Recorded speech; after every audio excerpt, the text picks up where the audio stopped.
What does Elden Ring mean? What are its messages and underlying themes? Elden Ring is an incredibly expansive game, far larger than any of FromSoftware's previous projects, and as a result, it is full of many individual stories that each have something to say. The tale of Elden Ring draws deeply from mythology, philosophy, and the harsh reality of life's struggles. Themes such as the pursuit of power, the cyclical nature of life and death, the consequences of ambition, the nature of corruption, all are woven throughout the game's myriad stories. Every character has something to tell us, and every event has a story to tell. While my interpretation of the story may differ from yours, I believe discussing what Elden Ring means to us all enriches our collective enjoyment of this great game.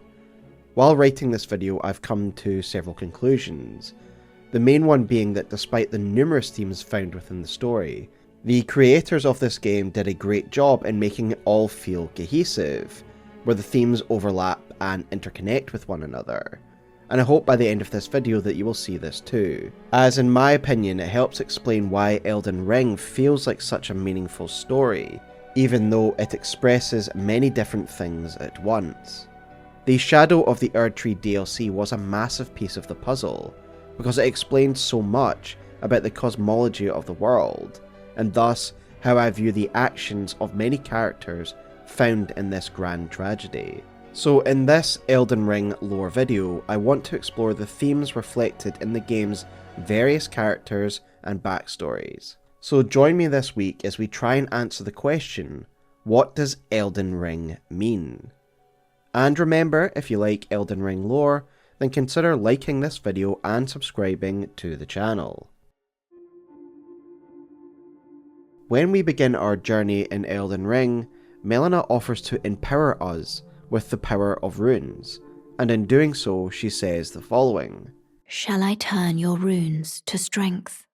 Let my hand rest upon you. For but a moment, share them with me. Your thoughts, your ambitions, the principles you would follow. These lines have always stayed with me, because I believe they epitomise the core of Elden Ring's journey. Elden Ring is a story of beliefs and ideologies, and when you stand before the Elden Ring and the throne at the end of the game, the finale comes down to your choice. It asks you, what do you believe in? The answer to that question will likely dictate what you choose at the end of your first journey. And it's these concepts, thoughts, ambitions, and principles that drive the other characters of the story as well. As such, we witness a colourful cast of characters, each fighting for their own ambitions, beliefs, and they all have the desire to bring their philosophy into power. To achieve this, they have to confront other powerful players and the cosmological forces of the world. Sometimes they are chained by the shackles of fate, other times they are bound and held back by their own beliefs and worldview. Self-determination is the concept that one has the right to make decisions and govern themselves without external control. It is deciding for yourself and making choices without any other influence or constraints. This idea can be political, but it can also be existential. Elden Ring explores both of these dimensions. It involves autonomy, the freedom to choose one's path, and the ability to act according to one's desires, beliefs, or needs, without the constraints of the cosmological forces of the world, or the authorities that exist in this world of Elden Ring. FromSoftware games are excellent at making players feel small and inconsequential. We often find ourselves as mere pawns in the grand schemes of a greater being, who are often beyond our comprehension or knowledge. In Bloodborne, this is especially apparent.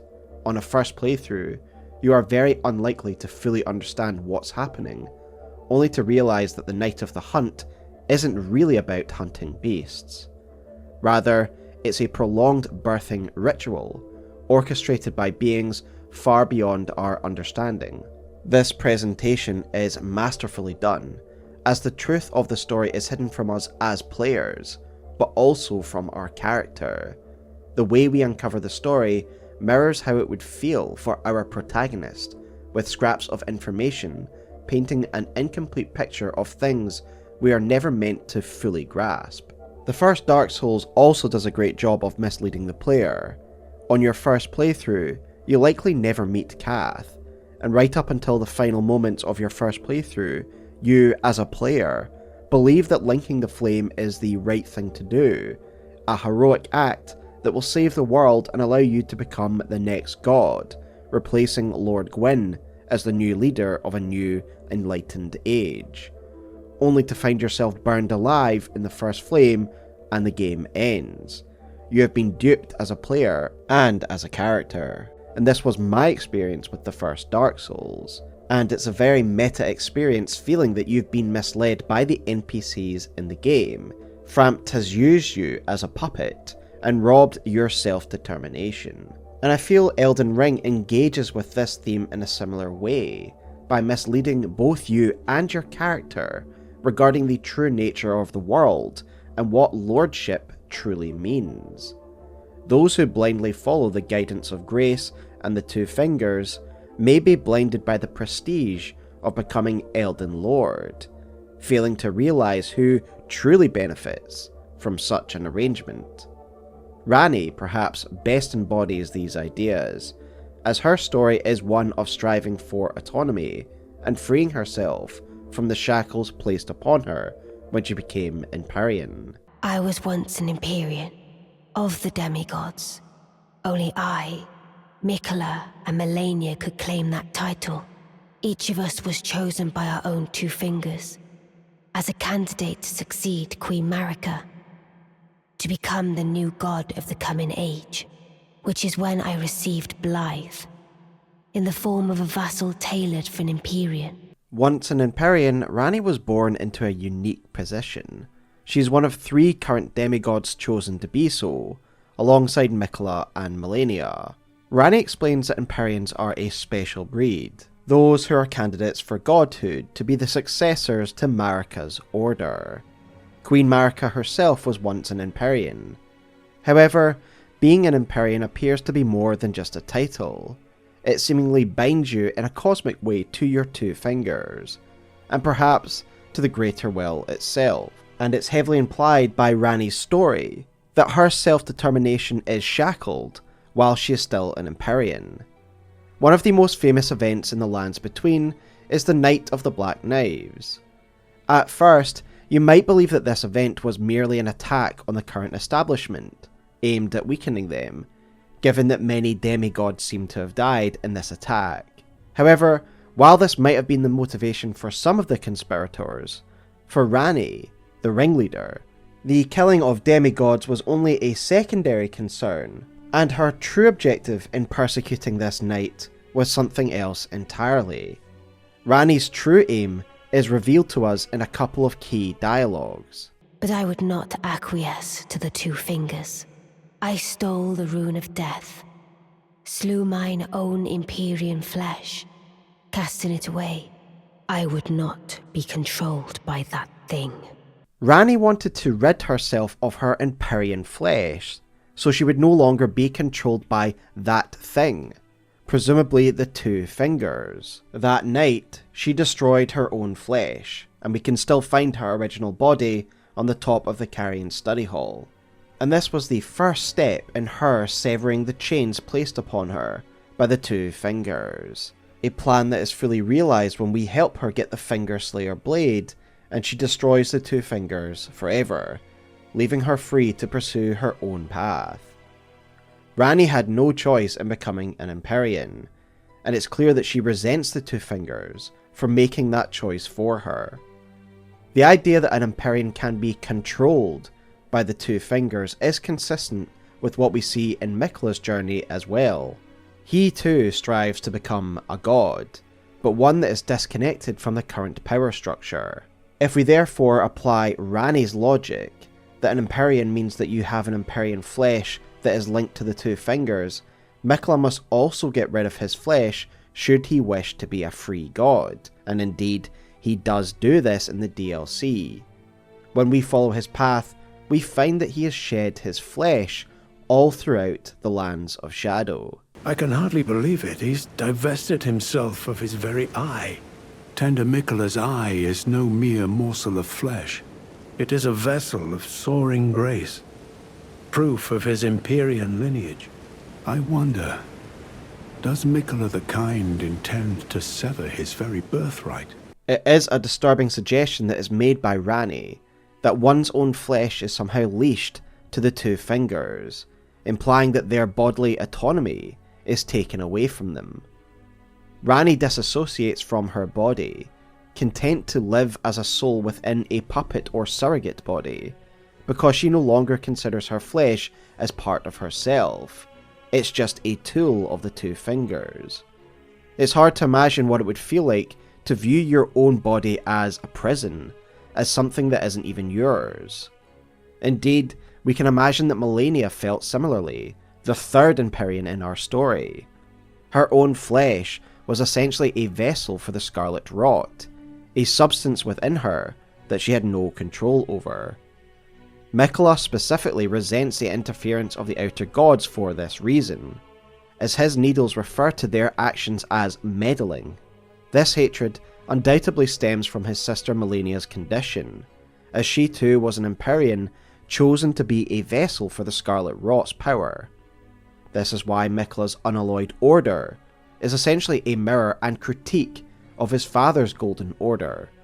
It represents pure unalloyed gold, implying that Miquella sees the Golden Order as unpure or tainted. As I've claimed in other videos, I believe this is because the current Golden Order allows for the influence of the Outer Gods. One of the reasons that I cite for this is because Malenia was chosen as Empyrean despite being born as a vessel for the Scarlet Rot.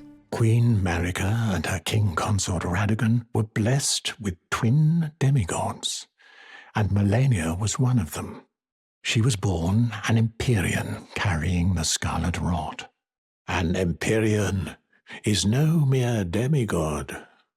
In the age of the Elden Ring and Queen Marika, the precious Empyrean was born, a new god, to forge a new order. Since Malenia fought Radahn, and the great scarlet flower blossomed in Aeonia, I have dedicated myself to her, and to the resplendence of the Order of Rot, the cycle of decay and rebirth. And this suggests that the two fingers would be fine with an Order of Rot, overseen by the Outer God of Rot. Otherwise, why would they elect someone who's carrying the Scarlet Rot, who has the potential to become the Goddess of Rot, as Empyrean? For Miquella, this state of affairs is unacceptable. It's something that happened without Malenia's consent, and yet it has dominated her entire life. Her body is not her own, and her life is not her own. Her body rots away, and her brother has to craft unalloyed prosthetics to assist her deteriorating form, and forestall further decay by resting the purifying gold against her flesh. The meddling of the Outer Gods, unempathetic beings who see mortals as mere pawns in their grand games, is perfectly illustrated by Malenia's fate. Her life is dominated by her struggle against the Scarlet Rot. Her Great Rune explains that her lifesteal abilities stem from her spirit of resistance and her courage in fighting against the power of the Scarlet Rot throughout her life. In the end, under great pressure, Malenia does transform in our fight and in her fight with Radahn, and that person that she was is overridden by the Goddess of Rot. Her life was predetermined for her, and her body was never truly her own. Consider how much effort goes into trying to resist this fate. Her brother crafts unalloyed prosthetics for her that helps hold it back. She also learns from the Blue Swordsman water-flowing techniques of the blade, and the water is the old enemy of Scarlet Rot, so no doubt her own combat techniques helped ward away the rot within her. But no matter what she does, the Goddess of Rot will eventually emerge. It is no surprise then that the other two Empyreans of this age, Miquella and Ranni, shed their own flesh. Their fight for freedom and self-determination requires significant sacrifice from both characters, all in an effort to escape the shackles of fate that's been imposed upon them. Ranni's ending seems, for all intents and purposes, to be a true departure from a world ruled by the Elden Ring. We see Marika, the vessel for the artifact, fading away as Ranni begins her logical rule of the moon. Likewise, we can assume that Miquella's Age of Kindness would also be divorced from the power of the Elden Ring, given he has shed everything that connects him to it, including his Empyrean flesh and his Great Rune. Both are powerful rebukes of the Elden Ring's dominion, and both Ranni and Miquella are strong-willed characters with the insight to see the greater forces at play in this universe, and they reject them. Many of the other demigods are still shackled by the rules of the greater will, fighting only to become the next Elden Lord, the next successor of the current establishment. The greater will has long renounced the demigods. Tarnished, show no mercy. Have their heads. Take all they have left. It becomes clear when we speak to the Two Fingers that the demigods were merely tools to be used, and when they failed, they were cast aside, and the greater will looked elsewhere. They looked to the Tarnished, and we are just the latest in a long line of pawns. I alluded to this earlier at the beginning of the chapter. The choices we make in the game are a meta way of exploring these themes of autonomy further. What I love about Elden Ring's endings is that they ask you to choose what you think is best, which fits in with your philosophy, given everything you have seen in the lands between. Even then, a less attentive player can just simply pursue the Elden Throne, heedless of the greater powers at play, a pawn blinded to the shackles of fate that just has the prize of Elden Lord in mind. This is actually best explored in the Shadow of the Erdtree expansion, where we are sort of railroaded into fighting Miquella. We don't get a choice regarding his fate. And while it may feel that it comes out of nowhere that we have to fight Miquella, FromSoftware does a good job of subtly addressing it in a sort of meta way. Astute players will notice that the guidance of grace has been guiding us through the main pathway to a final confrontation with Miquella. While the guidance of grace has a gameplay purpose, it guides new players on the path they are needed, it also has a lore implication.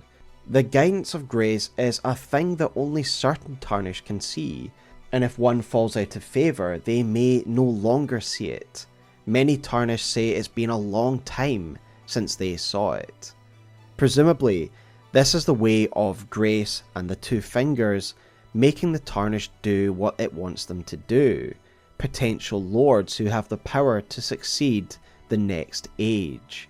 But they are guided on a path of grace's choosing, straight towards the Erdtree. You certainly wouldn't see the guidance of grace directing us towards the Three Fingers, for example. And so when we come back to the DLC and how it guides us towards Miquella, grace and the Erdtree seemingly want us to confront and defeat the fledgling deity, a conclusion that Leda comes to as well. It was never kindly Miquella, was it? The Erdtree was leading you all along, so that you might ascend to lordship. Why come to these lands to begin with? I suppose it must be what His Eminence, or perhaps the Erdtree, desired all along. The clashing of the favoured lords, such that one would prevail. We are ultimately the Lord who has been chosen by the Two Fingers and grace. And thus, we are the champion of the Erdtree, of the Old Order, for all intents and purposes. We are the candidate Elden Lord. Now, astute players again may come up with their own role-playing reasons why their Tarnished takes down Miquella. They could be the consort for Ranni already, and thus Miquella is a rival that needs to be taken out. But if you just do the content for the sake of doing it, you've essentially just been a pawn of the Erdtree, which has guided you by grace to this final confrontation, and you might not understand why you've done it. And you have done it because the Erdtree willed it so. You are to take out this rival to the Old Order. Many of the demigod characters are trapped by their lineage, loyalty to the Erdtree, or desire for the throne, but the Tarnished represents a figure of ambiguity because we're in control of them. They are not bound by the same beliefs or allegiances, and our journey offers multiple avenues for how the Tarnished will reshape the world. Players can embrace the Golden Order's vision, restore balance through the various interpretations of justice by using the Mending Runes, or reject the entire system by choosing the Frenzied Flame. The theme of autonomy and self-determination resonates strongly with me because we as players are active participants in it.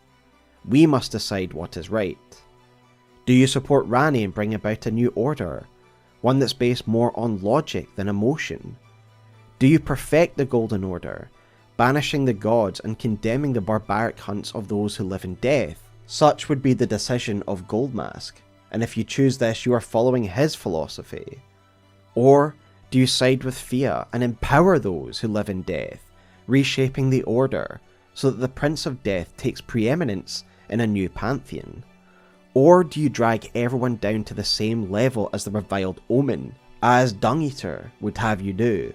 Or is it all just too much and you press delete and burn it all down, overwhelmed by the struggles of life, by choosing the Frenzied Flame ending? It's haunting, reflective, and empowering to explore these themes yourself as the Tarnished, and I believe it's the best iteration of this concept that FromSoftware has ever done. Balance and duality is another classic theme that's often found in FromSoftware games that has been explored to some degree in Dark Souls before. I made a video on this subject before, a standalone video which I will link below, but since then the DLC has come out, and oh boy, did that have a lot of themes of duality and balance in it. So in this video and this section I will be focusing on a lot of elements that can be found within the Shadow of the Erdtree expansion, which made it very clear that balance and duality is at the heart of cosmology in Elden Ring. It's hard to know where to start when discussing this subject because this game is packed with contrasting elements that interact with the main story and its themes of order and chaos. But a logical place to start is at the beginning, and with the fracturing of the One Great, as described by Hayeta. All that there is came from the One Great. Then came fractures, and births, and souls. As this Big Bang event is where life went from being uniform to disparate, and thus contrast and duality would come into existence as well. The beginning of life is further expanded upon in the DLC, with some dialogues from Ymir, a Carian scholar. Long ago, we began as stardust, born of a great rupture far across the skies. We too are children of the greater will. The way Ymir describes this event, this burst of energy at the beginning of all life, makes us see the shattering of the One Great that was previously only described by Hayeta as somewhat analogous to the Big Bang. Before this event, all life and matter were unified, meaning there was no contrast or system of duality in that prior homogeneous state. The concept of moving from a state of uniformity to one of disparity is also explored in Dark Souls, where a burst of energy in the form of the First Flame introduced disparity into the universe, moving from the Age of Ancients into the Age of Fire. As disparity entered the Dark Souls universe, so did contrasting opposites. Life and death, light and dark, the moon and the sun. In the Elden Ring universe, a similar pattern emerges, with the One Great being its initial state of uniformity. And as I've already suggested, really central to the rules of this universe and its cosmology is balance and duality. Central to the main story is the concept of order versus chaos, symbolised by the Golden Order and the greater will of the Erdtree on one hand, and the forces of chaos, entropy, death, and the Frenzied Flame on the other. The Golden Order represents law, stability, and order, but it also embodies stagnation, control, and a rigid hierarchy that suppresses individuality and freedom, encouraging regression towards a mean. On the other hand, we have chaotic forces like the Frenzied Flame, which is essentially anti-order, representing change or freedom from order, but it also leads to destruction, madness, and uncontrollable power. While order certainly has drawbacks, which we've already mentioned, it was order that allowed life to form from the chaotic mass of the One Great. And Melina argues that despite the suffering brought on by life and order, it is ultimately worth the pain. Apart from the duality of order and disorder, there's also a focus on other forces that oppose each other. For example, there is the moon and the Erdtree, both of which were unified in the marriage of Radagon and Ranala. There is also silver and gold, artificial and true life. However, it was with the Shadow of the Erdtree expansion that the true nature of duality in this world came to the forefront. In Dark Souls, the focus of the lore was on light and dark, and in the base game of Elden Ring, these elements played a relatively small role. However, the DLC brought this to the forefront by introducing beings of true darkness, like Mesmer and the Abyssal Serpent. The most important introduction was of course the Skadu Tree, or the Shadow Tree, the mirror of the Erdtree, firmly cementing duality as central to Elden Ring's cosmology. And the Skadu Tree is essentially the opposite of everything that we found within the Erdtree. The Skadu Tree's avatar Remembrance reads the following: Remembrance of the Skadu Tree avatar, hewn into the Skadu Tree.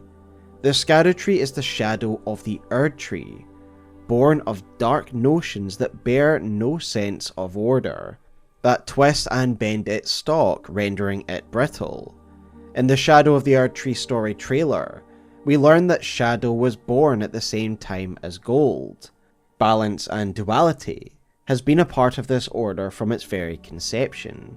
With order came disorder, and these excluded and opposite elements of Gold and the Erdtree were contained and embodied by the Skadu Tree. While the Erdtree became the nexus of order, life, and light, the Skadu Tree became the vessel of chaos, darkness, and death. We also see the opposing powers of light and dark in the Swords of Light and Dark, which can be activated and powered by the relevant altars found in the lands of the Hornsent. This suggests that these powers and concepts predate the Erdtree and the Skadu Tree, and that the powers of light and dark were worshipped by whoever made these altars. The Erdtree and the Skadu Tree respectively are clearly just the most recent representations of these powers. This explains why the Lands of Shadow are called the Lands of Shadow, and why they are shrouded from the rest of the lands between. It is the power of shadow and darkness that comes from the Skadu Tree that is responsible. We get evidence of the Skadu Tree's ability to conceal with the power of dark from the Tower of Shadow itself, Anir Elim, which seems to have been obscured by a small replica of the Skadu Tree. This is the obscuring power of shadow, and it gives us reason to believe that the Skadu Tree is responsible for the disconnected state of the Lands of Shadow. While these forces of the Erdtree and Skadu Tree are opposing, they are part of the same system of balance that has existed since the beginning of time in this universe. Marika reaffirmed this balance when she came to power and created the Erdtree and Skadu Tree.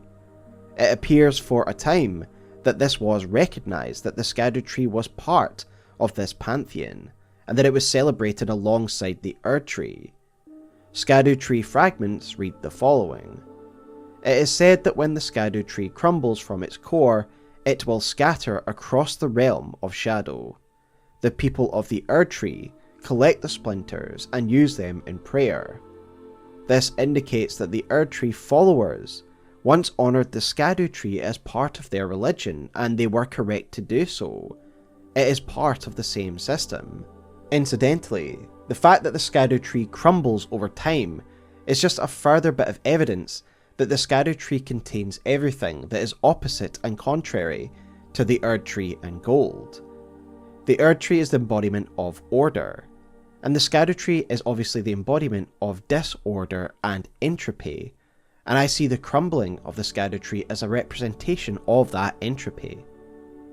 The bond between gold and shadow is reaffirmed by the Land of Shadow incantation that you can make from the Shadow Tree avatar. This incantation reads the following. This incantation channels the force of the Shadow Tree's power, and its gold is accompanied by shadow. This truth is known by those in the Lands of Shadow, but it seems to have been forgotten in the lands between. There is no mention of the Shadow Tree or the history of the Lands of Shadow in the base game, and Mesmer's remembrance implies that Marika may well have intentionally hidden this part of the Erdtree's history. This might explain the actions and beliefs of the Golden Order fundamentalists, who were ignorant of the system of balance that operates behind the scenes. As a result, instead of venerating the elements that oppose gold, they persecuted them. One of the primary dualities in the base game is that of life and death, as these two concepts are deliberately separated by the current Golden Order, suggesting that death is one of the concepts that would have been embodied by the Shadow Tree. And this does seem to be the case because death is found in abundance in the Lands of Shadow. The mending rune of the Death Prince reads the following. The Golden Order was created by confining destined death. The fundamentalists see death as something that taints the holistic nature of the Golden Order. However, as we know now, the Golden Order is not truly holistic, and it's now become clear why the fundamentalists are mistaken in their understanding of those who live in death.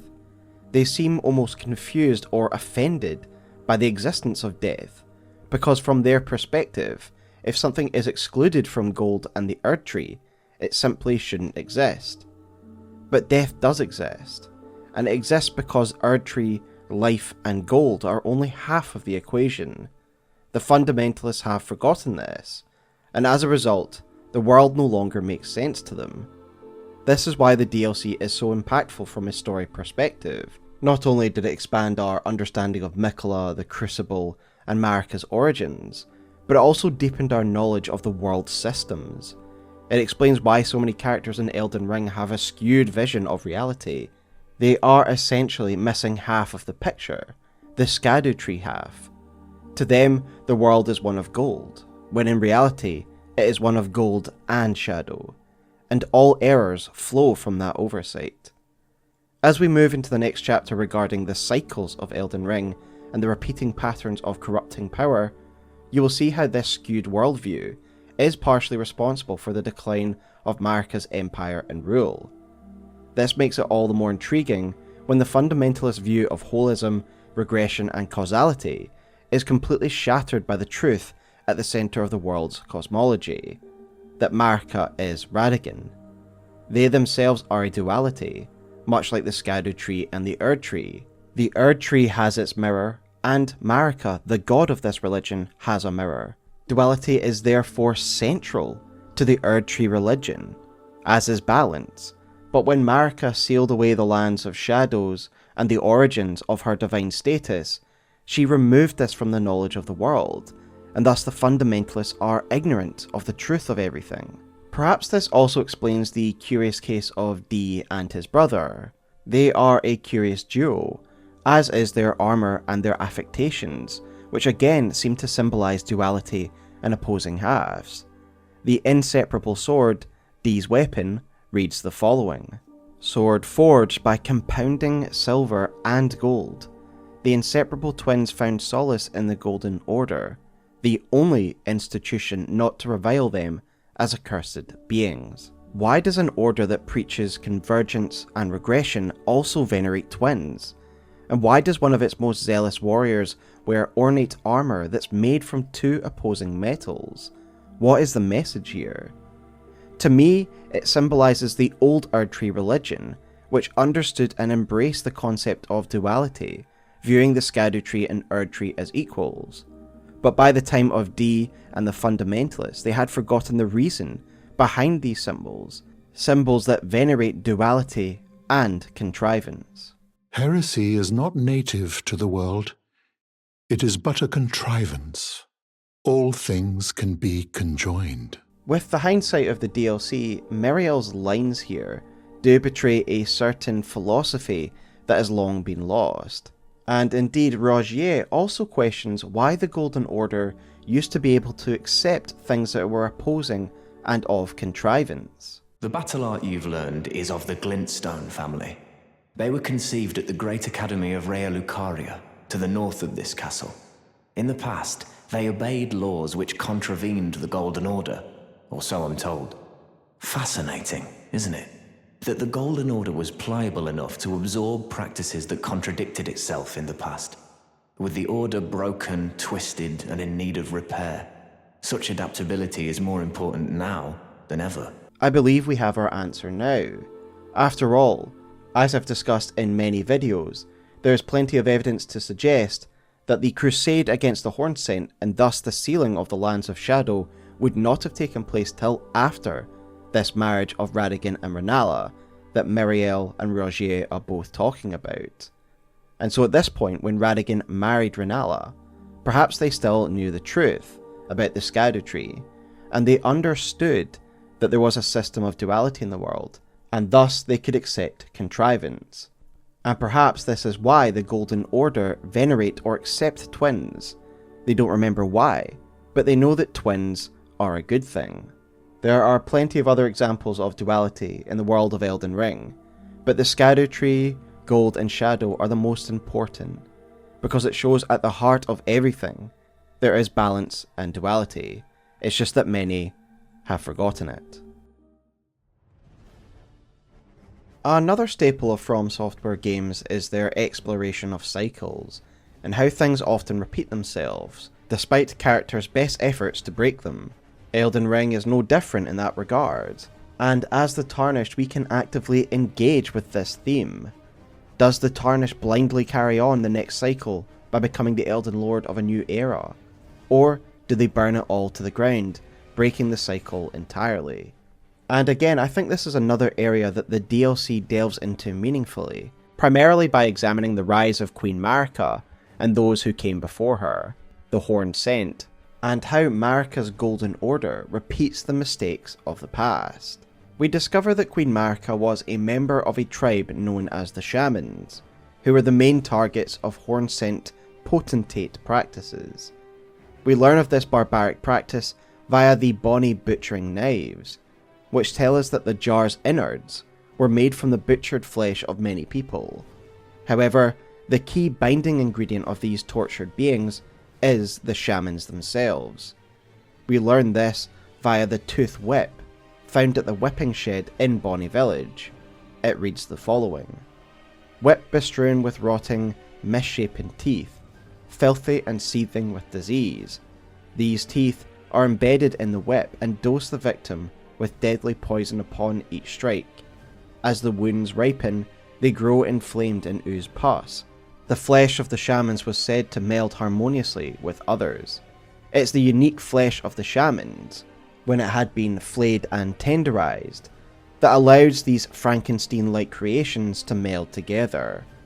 Additionally, the shamans are subjected to this fate not only because they are a necessary ingredient, but because they are seen as lesser beings by the Hornsent.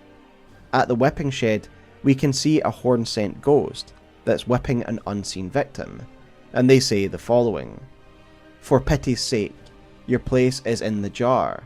Nigh sainthood itself awaits you within. For shamans like you, this is your lot. Life was accorded to you for this alone." The Hornsent think so little of the shamans that they believe the shamans should be grateful for this horrific fate, described as nigh sainthood, but looking at them, it looks far from sainthood to me. I imagine that the Hornsent see this blended together life as somewhat analogous to the Crucible, and for this, they see it as a better form for criminals and lesser beings like the shamans. There are of course other examples of how the Hornsent regime could be very cruel. For example, we have the Inquisitors, who were brutal enforcers of the central religion, dishing out cruel deaths to those who threatened it. Then we have the imprisonment of other fringe groups, like the Curseblades and Lamenters. But with that said, let us return to our discussion on the shamans. The shamans have a strong connection to trees, as evidenced by the grandmother of Shaman Village, who seems to have grown into a tree, and the corpse found in Bonnie Village that appears to be undergoing the same transformation. We also find a very special incantation at Marika's hometown, Minor Erdtree, which reads the following: Secret incantation of Queen Marika. Only the kindness of gold without order. Marika bathed her home village in gold, knowing full well there was no one there to heal. Given that this is a secret incantation of Queen Marika, and that it represents gold without order, I assume that this has to be Marika's first or one of her earliest attempts at creating a golden tree, either before or just after she attained godhood. It is no surprise then, given her people's shamanistic tree practices, that she would manifest order in the form of two trees when she ascended to godhood. It's implied that Marika's proximity to the finger runes led her to become Empyrean, guided by two fingers, and in my mind it was them who guided her and encouraged her to usurp the current god. It's even implied by the Crimson Seed Talisman that the two fingers might have given Marika the original seed that made the Erdtree. We learn the rest of how she took power from the story trailer for the DLC. Marika somehow duped the current god, stole their golden power from their body, and then used the Gate of Divinity to ascend to godhood. In doing so, she ended the cruelties of the Hornsent and seized the opportunity to build something better. And indeed, it seems like Marika started on the right path, and she didn't eradicate or take revenge on the Hornsent, at least not immediately. There is evidence that the Hornsent were allowed to persist under the rule of the Erdtree in its early days. For example, we have the Festival Greece, which reads the following: The delightful festival is an old tradition, one old enough for the Erdtree to tacitly tolerate its endurance. This tells us that the Hornsent were allowed to carry on their traditions under Erdtree rule. Additionally, there are examples of a cultural exchange within the Lands of Shadow, such as the Dueling Shield, which tells us that the gladiatorial habits of early Erdtree society were passed on to the Hornsent. And as I mentioned earlier, there is evidence that Mesmer's crusade didn't take place till well into the Erdtree era, likely some time after Radagon's marriage to Renala. All of this suggests that Marika's early rule was a peaceful one and open, with an exchange of ideas between the Hornsent and Leyndell. It is admirable that at this stage, Marika seems to have set aside any desire for revenge against the people who'd once persecuted her own. Aside from this, Marika's early rule is in general idealised as an era of bounty and charity, known as the Age of Plenty. During this era, subjects were blessed directly by the Erdtree and its life-giving sap, and Erdtree favour suggests that Marika herself distributed this bounty to her people. If history ended here, Marika would have indeed broken the cycle of violence and repression, leading to a golden age of bounty, mercy, and unification. Unification not only between the Hornsent and Leyndell, but also between Gold and Shadow, a realm that was in balance. And as we discussed earlier, few seem to remember this aspect of the current order, that it is one of balance. Miriel seems to be one of the only people who believes that contrivance can be conjoined. And as we mentioned earlier, Roger is also someone who begins to question the nature of the world.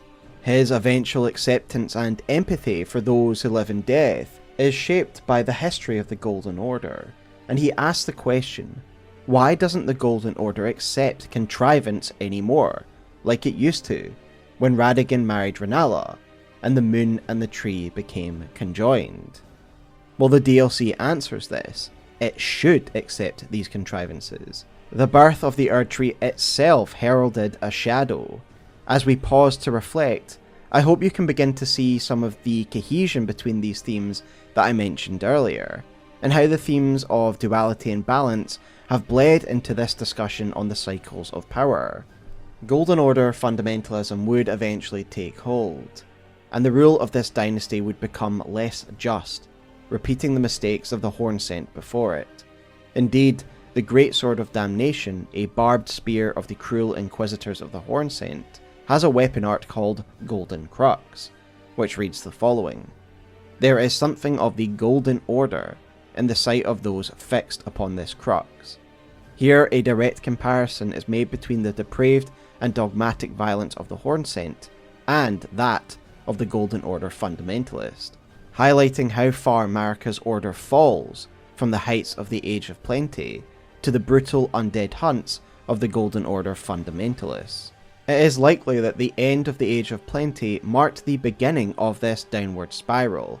It's easy to be good and kind in times of peace and abundance, but much harder when the foundation of your society dries up. The foundation, of course, being the sap of the blessed Erdtree that was very much abundant in the early times of the Age of Plenty, which seemingly did not last forever. Indeed, a speech from Queen Marika suggests that the faith of the Erdtree people begins to fade following this time of easy faith. Those blissful early days of blind belief are long past. My comrades, why must ye falter? Again, all of this hints that after the Age of Plenty ended and the bounty of the Erdtree stopped falling, faith became difficult. The Tarnished were also banished, alongside the first Elden Lord Godfrey, and Marika took Radagon as her second Elden Lord. Under his rule, fundamentalism flourished, developing the more extreme and dogmatic elements of Erdtree governance. Perhaps the waning faith is what led Marika to destroy her past, the original sin. She selected her son Mesmer to finally exact revenge on the Hornsent. Why would Marika do this now? Well, perhaps Marika, facing declining authority and faith among her people, judged that erasing her origins would dissuade potential rivals from claiming godhood as she had. And I do think this is the main motivation to seal away the lands of Shadow, to hide the original sin and truth of how she became a god. After all, the Golden Order now venerate Marika as the one true god, and this likely strengthened her rule and authority in a time that faith waned. The Golden Order is founded on the principle that Marika is the one true god. By obscuring the origins of her divine nature, which was something that was more kind of mechanical and something she claimed, the word could be spread by her preachers that she was given the sole divine right to rule. But in order to seal away this part of her past, she would need to obliterate those who guarded the gate of divinity, the Hornsent, in a monumental act of betrayal that would long be remembered by them. But understand, your kind are not forgiven. The Erdtree is my people's enemy. By Marika long betrayed, set aflame. I believe Miquella's apologies when he says our delivery will come, but never will I see your kind as worthy. To me, this is why it's seen as an act of treason. The Hornsent had clearly existed as peaceful vassals of Leyndell for some time. This crusade must have felt cruel and unprovoked. Marika also sealed her son and the Crusaders within the Land of Shadow, and this bloody chapter of the Erdtree rule was forgotten, along with the Skadu Tree and Gate of Divinity. The consequences of this are massive. They forget the other side of the Erdtree faith, the Skadu Tree, and Marika is able to secure her power by claiming she is the one true god. Something was lost, and when we frame it this way, it's clear why the Hornsent Crusades were such a turning point in Marika's rule, a moment where she became as tyrannical as those who came before her. It was a time when the truth of the Erdtree faith was lost and forgotten. No wonder then the Golden Order fell into fundamentalism, a decaying faith that inflicted cruelty in the name of an unbalanced equation. And so, eventually, another contender emerged, a child of Marika, Miquella, who was disgusted and horrified by his parents' legacy. It's implied by the wording of the story trailer for the DLC that Miquella learned the truth of his mother's origins and what she did to the Hornsent. That his mother's divine legacy was one built on lies, and bloodshed, and that she was not divine in the traditional sense, that she became a god by seizing power, and that the Erdtree is not holistic. The persecution of those who live in death and the Omen is based on ignorance. So Mikla, like his mother before him, sought to seize power and promised to build a gentler world. It is clear that he is fully aware of the cycle that we are discussing, and I delve into this in my Mikla and the Vow video, so I would direct you there for a more in-depth analysis. But in short, Mikla's actions in becoming a god suggest he is trying to distance himself from the sins of his mother's empire, specifically to avoid the mistakes and cycles of the past. He sheds his Empyrean flesh and he discards his great rune, the latter of which reads the following. Mikla set off for the tower enshrouded by shadow, abandoning everything, his golden flesh, his blinding strength, even his fate. All of this in an effort to bury the original sin, to embrace the whole of it, and be reborn as a new god. This shows that Mikla is acutely aware of his mother's designs and actions, and seeks to become a god by disconnecting himself from her lineage. And it also aligns with what he told one of his followers, the Horn Saint. Mikla has said as much himself. He wishes now to throw it all away. He says the act, though undoubtedly painful, will sear clean the Erdtree's wanton sin. Moreover, we can refer to the original Japanese script of Mikla's Great Rune for additional insights, and this is thanks to a great video by Garrulous Goldmask, which I will link below.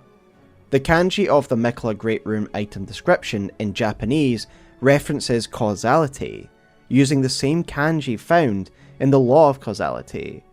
Based on this, Goldmask offers the following translation of the latter part of Mikla's Great Rune: to become a new god who embraces everything, and to transcend the causality that has persisted since the beginning. Goldmask explains how this likely relates to karma, or the chain of causality mentioned in the law of causality, that each action affects the next action, and Mikla sees how the actions of the gods has led to the world becoming trapped in a loop of suffering caused by past actions, which will continue to have negative effects in the present, perpetuating the cycle. Taken together, it becomes clear that Mikla fully intends to break the cycle and is aware of it. I have little doubt that Mikla's intentions in this regard are true and pure. However, in trying to achieve this grand aim, and achieve Eden, Mikla is likely to repeat the mistakes of his mother, who also tried to break the cycle and make something better. Indeed, Mikla has already committed some questionable acts in order to achieve his goals, most notably his use of Mohg, who was charmed by the Unalloyed.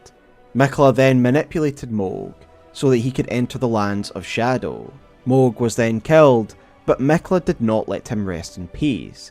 He then used Mohg's now empty body to resurrect the promised consort, Radahn. While Mikla has drawn many to his cause willingly, including his sister and half-brother Radahn, through a mutual vow that benefits both, it is clear that he is willing to override the autonomy of those who oppose them, removing their self-determination, as is the case with the companions that find themselves following Mikla in the lands of shadow.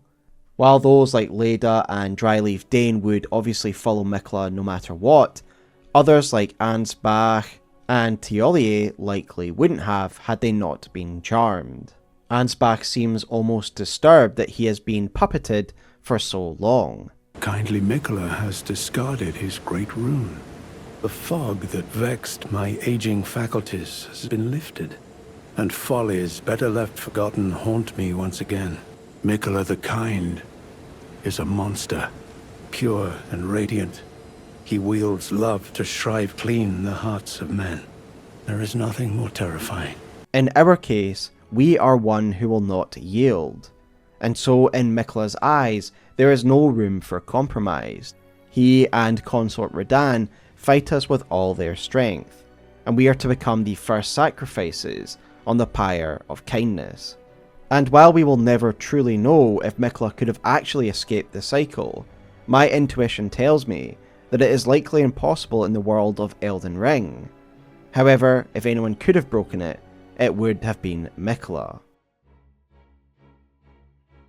The prior theme and discussion comes from a top-down view, a privileged perspective of those privy to the grand scheme and rhythm of the universe in Elden Ring.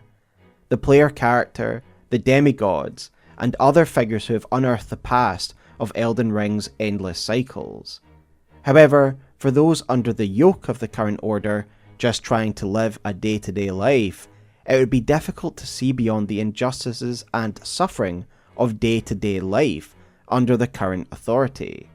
One of the strongest aspects of Elden Ring's lore is the focus on the stories of the outcast and the downtrodden, as well as those who rebel against the regime of the Golden Order. Rebellion is an important theme because it offers a commentary on the nature of power. It highlights the extent of authoritarianism, and it tells us who is truly in control and who suffers under the current regime. The Golden Order was once a stable bedrock that benefited most people, but it has since become a crumbling oppressive system in decline. We have already seen how misguided the Golden Order fundamentalists are. They believe that the Erdtree and its god, Queen Marika, are absolute and holistic. This is incorrect, given the existence of the Skadu tree and the system of balance. But they are unaware of this. They think the Golden Order, the Erdtree, and Marika is all, and so anything that contradicts or opposes this is considered heresy. According to the Erdtree's rule and form, such things simply shouldn't exist, in their view. The fundamentalists believe in causality and regression, that all things should be connected through the Erdtree, and regress towards a refined and shared form. No room for duality. This explains why beings like the Albinaurics are persecuted in the lands between. The greatest lore item in the game, the Albinauric Bloodclot, reads the following. Albinaurics are life forms made by human hands. Thus many believe them to live impure lives, untouched by the Erdtree's grace. Because they are not connected to the Erdtree and its systems, they are impure. Of course, one of the primary victims of Golden Order persecution are the Omen and those who live in death, who are broadly persecuted for the same reasons. The Omen, like the Misbegotten and Crucible Knights, are remnants of the Crucible era, and they too are rejected to varying degrees. The heroic Crucible Knights were forgotten and pushed to the fringes of society, and the Misbegotten were essentially enslaved. However, the Omen aren't just persecuted for being connected to the Crucible era, because it turns out that, like the Albinaurics, the Omen are not connected to the Erdtree systems. We learn this via the Dung Eater's quest, who inflicts the Omen curse on his victims by leaving a seedbed curse on their bodies. This item, covered in Omen horns, gives us an insight into the Omen condition. It reads the following. Curse grown on a corpse killed and defiled by the Dung Eater, a tender pox, afflicted with Omen horns. The Dung Eater cultivates the seedbed curse on corpses. By doing so, he prevents dead souls returning to the Erdtree, leaving them forever cursed, one of the most loathsome things found in all the lands between. These omens are beings whose soul cannot return to the Erdtree upon their death. As I've mentioned throughout this video, the Erdtree is essentially the nexus of life in the lands between, and there are theories, such as the one posited by Tarnished Archaeologist in a tremendous video, that life is recycled through the Erdtree.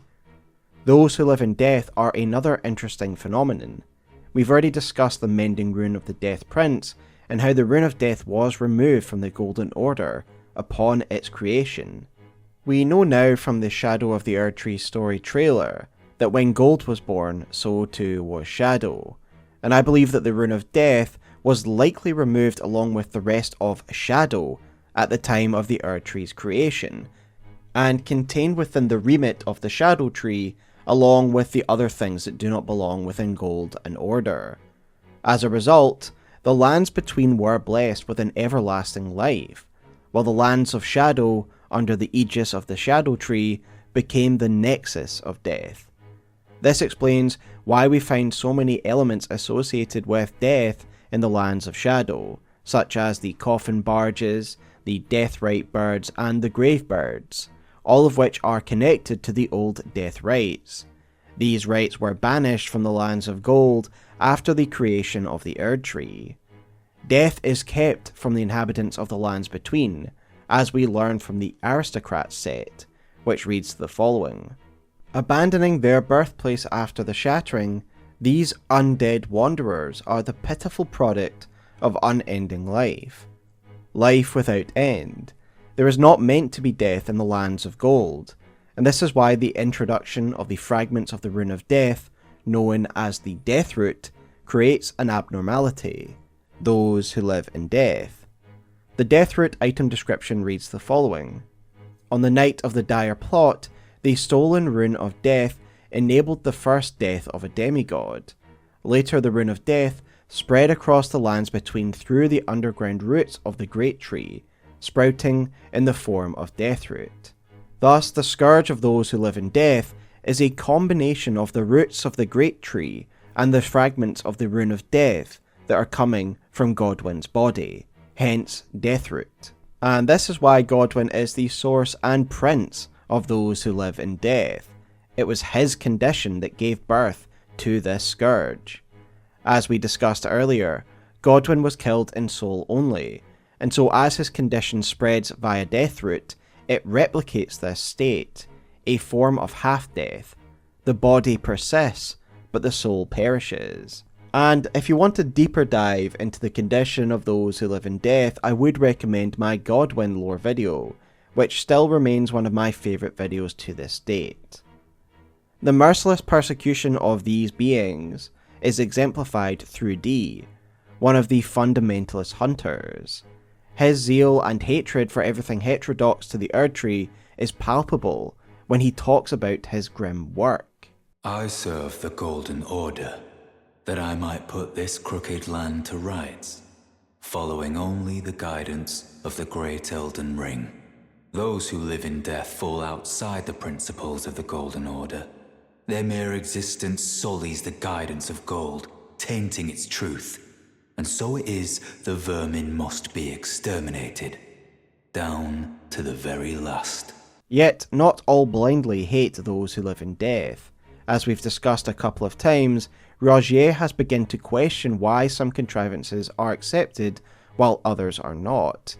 He has only scratched the surface of the world's true nature, but he has learned to realise that those who live in death are not guilty of anything, and they are only guilty and persecuted because the Golden Order deems them so. There is no divine reason why they are reviled, nor any law that they have broken. Thus, it is little surprise that Fia has started a movement to fight back on behalf of those who live in death. Her speech at Round Table Hold, after she kills Dee and reclaims the holobrand of the Death Prince, is quite remarkable. Though I ask you deliver this message to the Round Table Hold, I am Fia, deathbed companion, hark Round Table. Disturb not the death of Godwyn, the exalted. We who humbly live in death, live in waiting, to one day welcome our Lord. What right does anyone have to object? Our Lord will rise, the Lord of the many and the meek. Indeed, she gives a further speech in the Deeproot Depths, beneath the cadaver of Godwyn himself, explaining more of her reasons for rebelling against the Golden Order and Round Table Hold in this way. What is it you intend? To deny us and our ways, like the dogmatic brutes of the Golden Order? I see. Then you must kill me, for I am the companion of Godwyn, Prince of Death. I wish to be a mother to those who live in death. So it is that any loathing, Any hatred that overshadows them, I must bear, as a matter of duty, with my own flesh. The reason for this rebellion is clear. Fia is tired of the persecution of those who live in death, which she sees as nothing more than the result of a dogmatic belief system. The Tarnished can assist in the restoration of the position of those who live in death by following Fia's questline.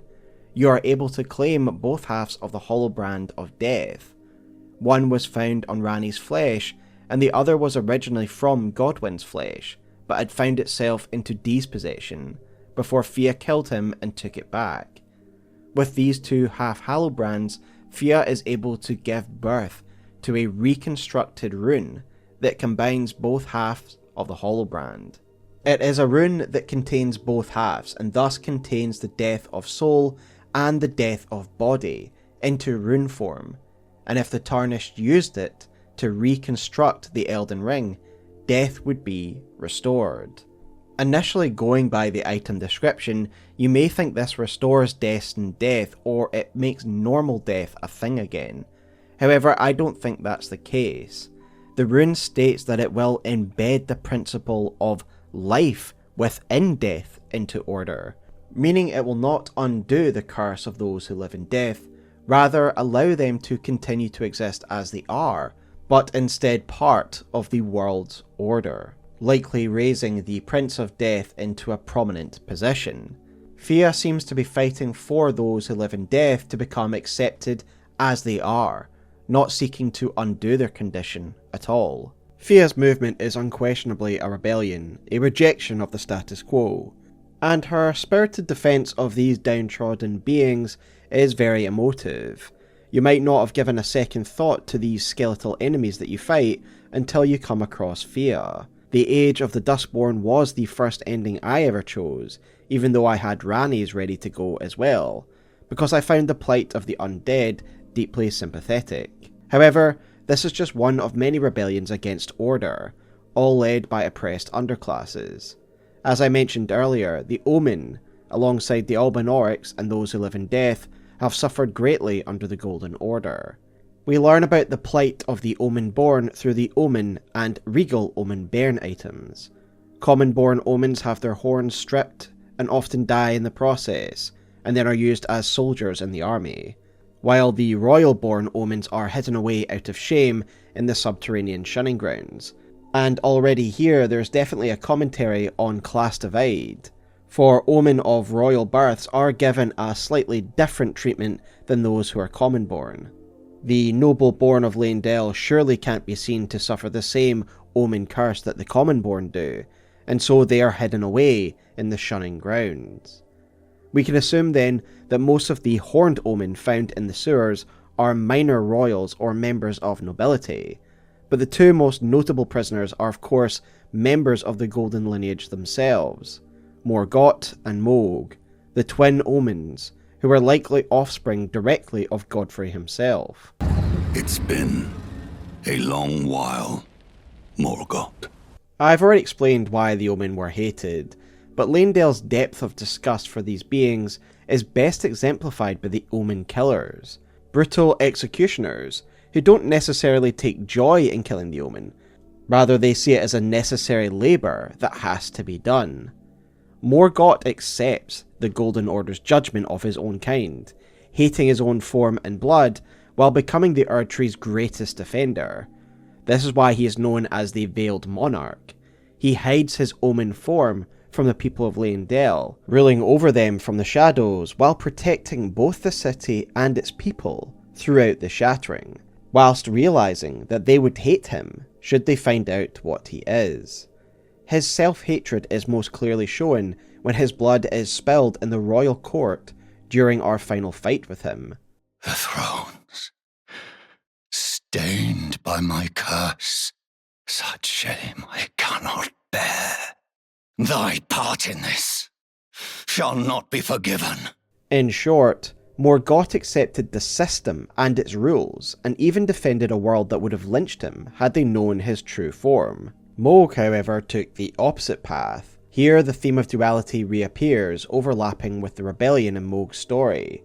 as we see the clear contrast between these two twins. Mohg's design is intentional. He has a Luciferian appearance, with horns, a trident, and red robes. He also rules underground, in Hell, while his brother rules in the Golden City of Leyndell, a symbolic heaven. Just as the devil was once an angel who rebelled against heaven's authority, before being banished and defeated, Mohg has rebelled against the land's authority, despite being a royal and a demigod, once a member of heaven. He has turned against Golden City and its god.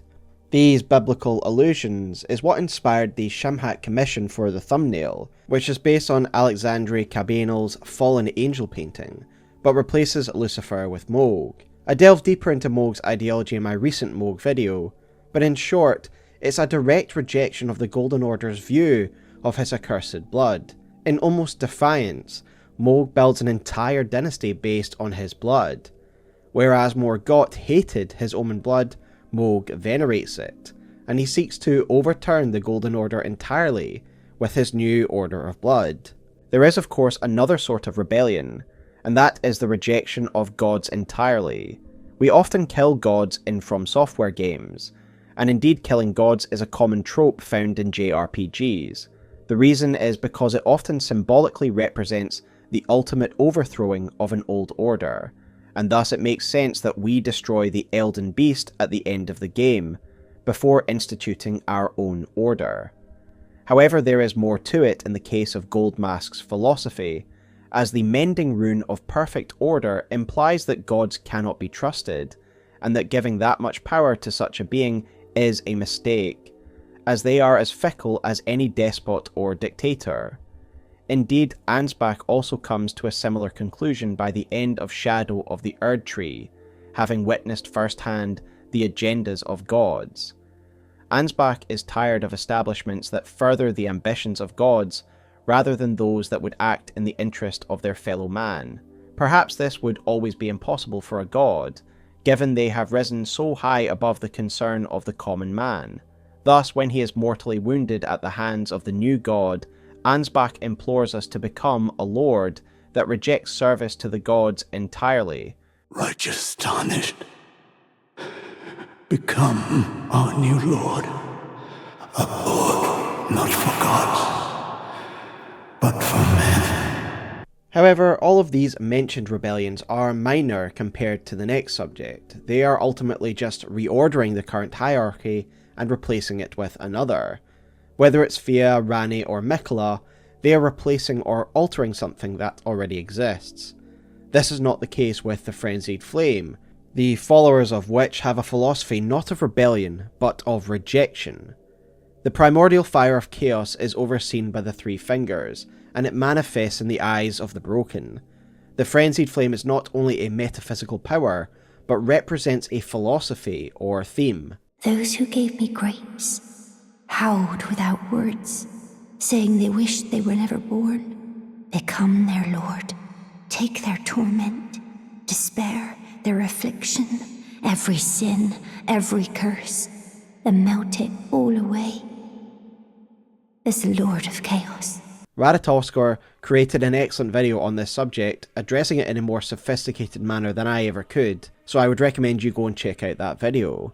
But in short, Ratatoskor argues that the Frenzied Flame embodies the belief that life itself is the problem, that life inherently leads to suffering, suffering that one did not choose, that those who suffer during their life did not choose to be alive in the first place.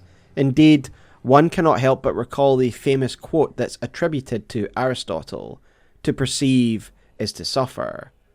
The flame takes root in the empty eye sockets of those who have fallen to despair, those who wish they had never been born, the nomadic merchants unjustly imprisoned and left for dead in Leyndell's catacombs, the soldiers of Leyndell who fought in the bloody battles of Mount Gelmir before succumbing to despair and cannibalism, and a Tarnished who despaired at the notion of burning their dear companion alive.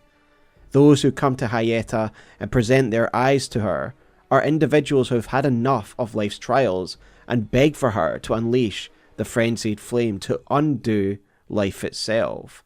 The removal of their eyes, to me, symbolises utter despair. One cannot help but think of Oedipus, who blinds himself at the end of his journey, as if it is to make him blind to what he has done and what he has seen. And I feel like the same message is being conveyed here by the removal of eyes, by those who accompany the frenzied flame.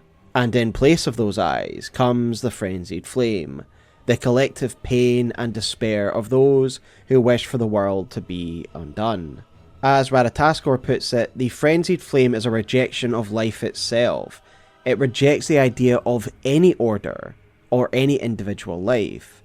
Everything that divides, distinguishes and orders us into individuals should be dissolved entirely, allowing us to return to an indivisible form, as we were before the greater will shattered the one great and imposed order on new life. Burn the Erdtree to the ground and incinerate all that divides and distinguishes.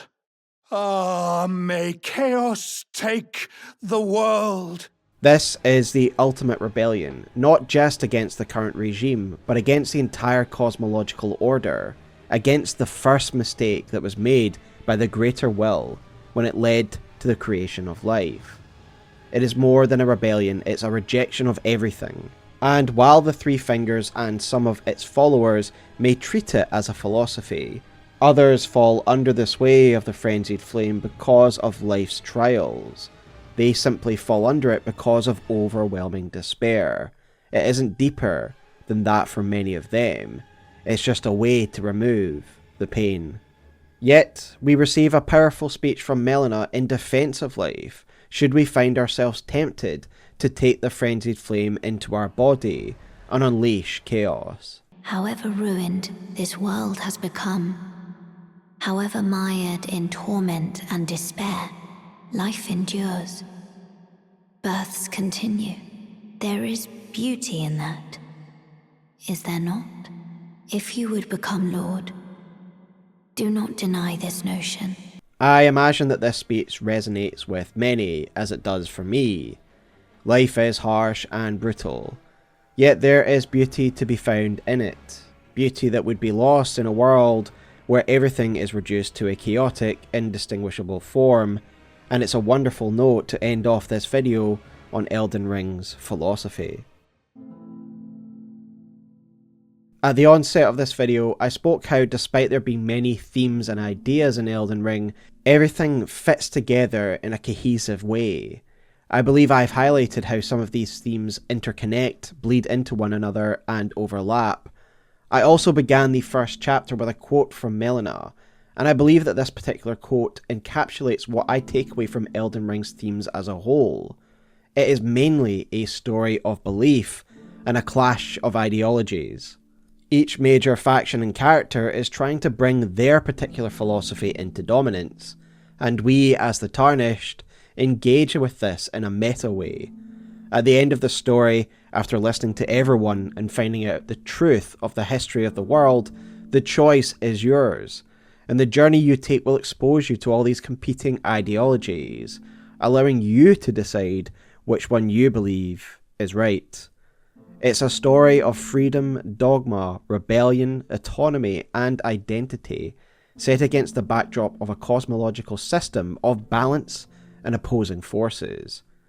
Elden Ring is about exposing yourself to different systems of rules and philosophies, and deciding which you think is best.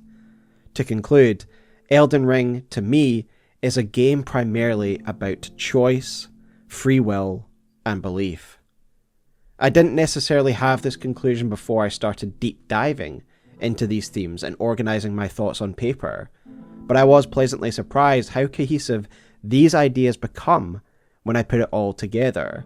And for me, this is a really strong set of themes. And perhaps it's why I've always loved Elden Ring without really knowing about it, apart from the fact it's a colourful, engaging world. I think that choice, free will, and autonomy, and discussions around it, are really worthwhile, and it gets you thinking about what you, as a person, really believe in. So that's it, guys. Those are my thoughts on the themes and philosophies of Elden Ring. Of course, there are other themes and stories I didn't touch on, But ultimately this video reflects how I see Elden Ring and what it means to me. There are other discussions to be had about religion and dogma that are discussed in Elden Ring that I didn't touch on. But that's why I'd like you to let me know in the comments below what you think Elden Ring is about and what it means to you. What are the strongest themes that stand out to you? And do you agree with some of my assessments? Again, let me know in the comments below, and if you liked this video, please consider liking and subscribing to the channel as it helps me out immensely. But until then guys, this has been a long and hard one to do to get my head around the ideas and what it means to me, so I'm going to take a little sit down. But take care and have a wonderful evening.